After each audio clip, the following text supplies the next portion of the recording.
साधारण 350 वर्षापूर्वीचा इतिहास असणाऱ्या आणि सत्य घटनेवरती आधारित असणाऱ्या या मंदिराचा एक मराठी पिक्चर पण बनलेला आहे आणि आता आपण त्या मंदिरामध्ये आलोय.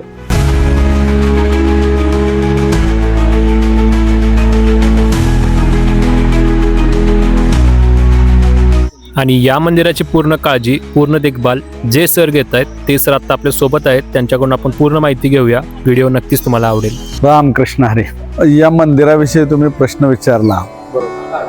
हे मंदिर साधारण 350 वर्षापूर्वी छत्रपती शाहू महाराज सातारचे यांनी बांधलेलं आहे. हे जे ठिकाण आहे हे प्रामुख्यानं संत सखूचं सासर किंवा हा पूर्वी या ठिकाणी असा चारी बाजूनं वाडा होता आणि संत सखू ही अशी एक भक्त होती की तिची अतिशय निस्सीम श्रद्धा विठ्ठलावर होती, पांडुरंगावर होती.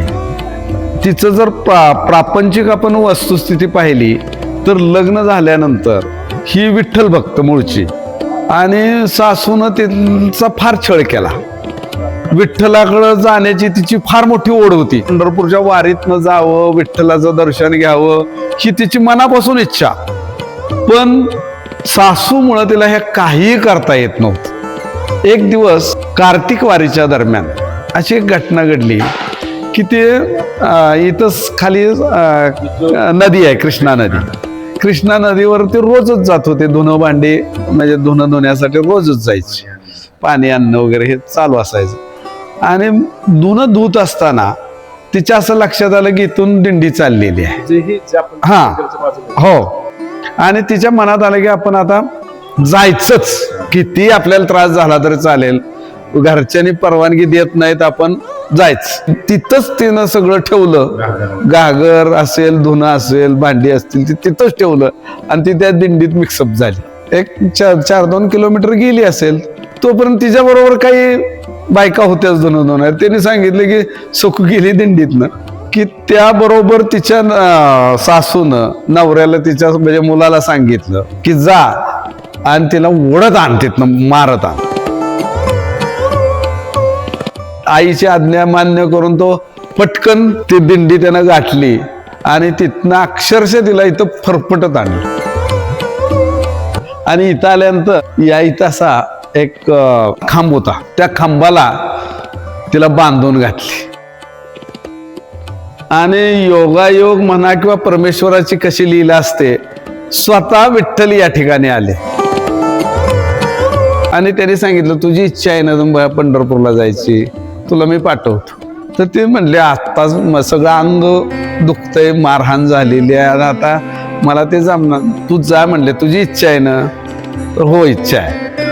मग पुन्हा मागणं येतील, तू काळजी करू नको म्हणले, मी तुझं रूप घेऊन इथं थांब. विठ्ठल आहे म्हणून त्यांनी सांगितलं नाही, बहुरूपी आहे, मला तुझं रूप घेऊन मी इथं थांबतो. अजिबात घरच्या लोकांना शंका सुद्धा येणार नाही की तू इथं नाही. आणि त्याने तिचं रूप घेतलं, तिला सोडलं आणि तिला पाठवलं आणि ते स्वतः तिथं बांधून घेऊन थांबले. असं जवळजवळ 2.25 महिन्याचा कालखंड ते इथं थांबले. हे एकमेव ठिकाण असं आहे की या वास्तूमध्ये विठ्ठलाचं संत सखूच्या रूपामध्ये वावर झालेला आहे, वास्तव्य झालेलं आहे. इथं त्यांनी प्रत्यक्ष कामं केलेली आहेत. आणि दुर्दैव असं की संत सखू पंढरपूरमध्ये पोचली, तिनं दर्शन घेतलं आणि त्या मूर्तीजवळच तिनं प्राण सोडले. आणि देहावसन झाल्यानंतर मग आता वारीतली लोक त्यांनी आपलं तिला उचललं, अग्निसंस्कार दिले तिथं आणि पुन्हा चालत माणसं इकडं आली, आस्ती घेऊन इथं कलश घेऊन आली आणि इथं वाद सुरू झालं.